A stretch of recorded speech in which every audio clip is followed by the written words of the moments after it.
Alright guys, so I just finished hanging out with some friends. I'm still in Tennessee, but I'm in Knoxville, Tennessee. I don't know if you guys can see straight ahead, it's a Korean steakhouse.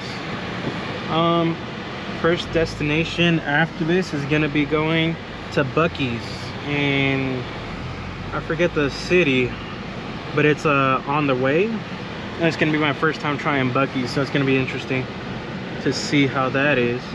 I hear a lot of good things from it, but you know, I guess it's like other people from out of state hearing about what's it called, In-N-Out. You know, you don't really ever know until you try it. But it's like an hour drive. I had a really late start today. It's because I was just exhausted, you know, going 2 days without sleeping and then driving 7 hours on top of that, being at the dealership for another 8 hours, dealing with them, working out the fine details of the deal, and then waiting for the car to be done and ready for me to just take. So I couldn't even get up. I got up like at 9 in the morning whenever I like naturally woke up. I slept through all my alarms, but I think that's the most important thing, is getting the best sleep you can in long road trips like these, especially if you're flying solo like me. You know, you don't want to risk anything or mitigate any risk when it comes to the driving and your safety. Because, you know, it's all this is unfamiliar unless you guys go cross country every single day. Especially in a new car that's a very high mileage, or not, that you're putting a lot of miles on. You don't know the car, you're learning the car, you're learning everything about each city, and then trying not to speed. But what I can say is that hotel that I stayed in was a hotel. That's all I can say about it. The food in the morning was kind of trash. Like, it was not a good experience. But, you know, just grateful I was able to sleep somewhere. So now we're getting on the 40 West. Luckily Buies is right off the freeway, so I'm not going to be wasting a lot of time. I'm just going to be getting some snacks, fueling up, and then continuing the drive. I was planning on making Texas today, but that's not realistic. I might stop in New Mexico somewhere. I think I'm going to end the drive around 10:30 at night. Then we could just get to whatever hotel I'm at, sleep as much as I can, then wake up in the morning, like 8, 9 in the morning, and just leave directly. It's just today I hung out with some friends I haven't seen in a while. They live in Tennessee, so I met up with them. But yeah, so far the car overall, I'm loving the car. You know, every time I drive the car or look at the car, I just think about the OG Civics, the EK Civics, like my EK hatchback, and just how different but similar they are. You know, this car has a lot of horsepower, which I'm not used to. You know, it's like I've been building up. All the cars I've had have been like 90 horsepower, and then the Civic is when I really started modding the car. So I went up to like from 90 horsepower all the way to 180 after tuning the car and doing some bolt-ons. But realistically after that, it's not, I haven't driven the car just because it broke down again. But it's not, it's just a bunch of leaks. It's not that there's anything mechanical wrong with the car, it's just a bunch of leaks that I need to fix. I just haven't had the motivation to do it, unfortunately. It's just the way it goes with project cars. When I get home, I'll definitely do a comparison video on my current EK hatch and this Type R. One of my biggest fears is driving through a pothole and bending the rim. So I'm being super careful about that, especially when it hits nighttime. I'm not driving the car. Like, I had to drive the car yesterday at night because I just had my reservation already for that hotel and I wanted to get there as soon as possible. But you know, all these unknowns with the dealership kind of like set me back a couple hours. I was supposed to get there around 7 at night. I ended up getting there at 11, or at, yeah, exactly at 11 actually. And that whole weird situation with the gas station, I feel like it was a setup, because I know weed is illegal in Virginia, especially in Tennessee. It's like super illegal. But I don't know if that was like a setup to see if I'd fall in the trap or whatever, but I don't know. So that cop was like super suspicious when he came behind me. I don't know if he was trying to like write me a ticket or something. Unfortunately, the GoPro died when that interaction happened, so I didn't capture that part. But I'm excited to try Buc-ee's. I've never tried it before, so we'll see. Hopefully it's good. It lives up to the hype. Apparently the one I'm going to is really good, from what my friend said. Also, they told me not to stop at Memphis because it's really ghetto. So when I stop at the Buc-ee's to get my to use the restroom and all that and get some snacks for the road, I think I'm gonna get gas as well. That way I just go directly to Knoxville. I was just at Knoxville actually, but so I can get to, is it not Memphis?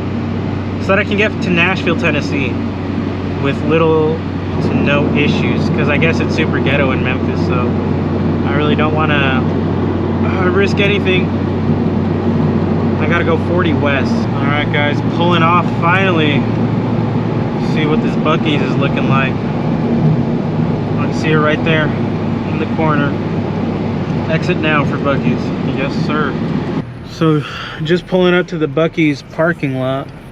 This is like a Midwestern style Costco if I've ever seen one.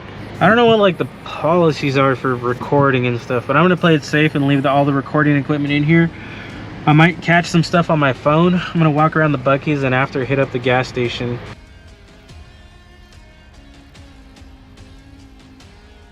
Just stopped at Buc-ee's. Got a picture with the Buckman himself. It's kind of funny, he was like walking out taking pictures and stuff. So I asked if I could get a snap a picture with him. I feel like Buc-ee's is like a East Coast, Midwest, I don't know how to explain it, like a Costco.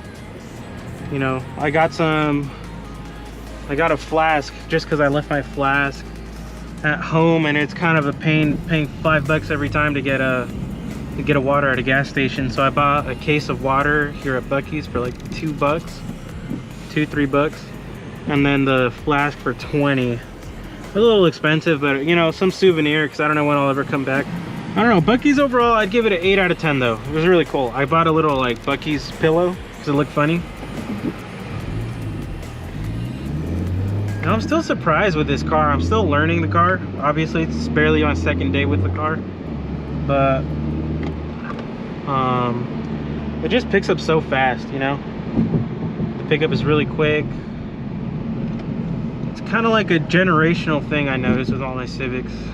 Once I get on this highway, I'll probably cut to when I get to Nashville. Hopefully it won't be that long. So it's been roughly 3 hours since I last recorded. I'm still not to the hotel that I'm supposed to be staying at. There's been a lot of sheriffs here, so I'm kind of like just going with the flow of traffic, not trying to stand out just because I have a yellow car. So it's kind of weird, the pace that everyone goes at. Still kind of hard to adjust to it, because I know in California you kind of just go around 80 and that's kind of what everyone stays at. But out here I think I'm still in Tennessee, or I don't know if I'm in Arkansas already. Seems to be that whatever the posted speed limit is suggested, and everyone kind of goes whatever they want to go. I'm about to get it to my last pit stop of the night, which is Comfort Inn, Hampton Comfort Inn, I believe. Should be this next exit coming up. You know, these kinds of roads always sketch me out, because I feel like there's a car that's going to be like shooting by like at 200 miles an hour or something. You get like T-boned. Oh.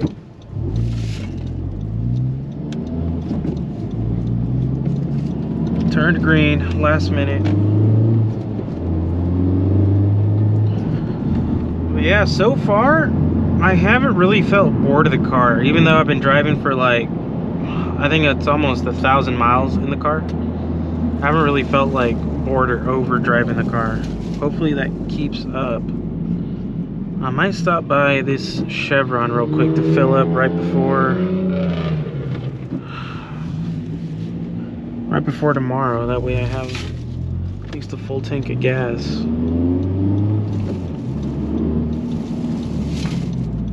There's an Arby's here. I don't know if Arby's is good though. That's TBD. All right. I'll put the camera down for now. Slight difficulties. So that shell, for whatever reason, didn't have premium fuel. So I had to go to the one next door, which is a Route 66, I think, or Phil's 66. So after I got gas there, I came to Burger King. That was the closest thing here. So if I get food poisoning, you guys know what happened. But trying to get out of this parking is kind of a pain right now, I'm not gonna lie. There's no like exit to get out there, so you gotta go like out and make it like a U-turn. It's a little weird. If someone's coming, I'm just gonna do this. Now someone comes. So I'm gonna find hopefully a decent parking spot somewhere. So I filled up the car just so tomorrow I can just get up, have the breakfast, and leave as soon as possible. That way I don't run any risk of wasting time. So after 1,000 miles, this is what she looks like. There's like a bunch of stuff caked up over here. I don't know if you guys can see it that well.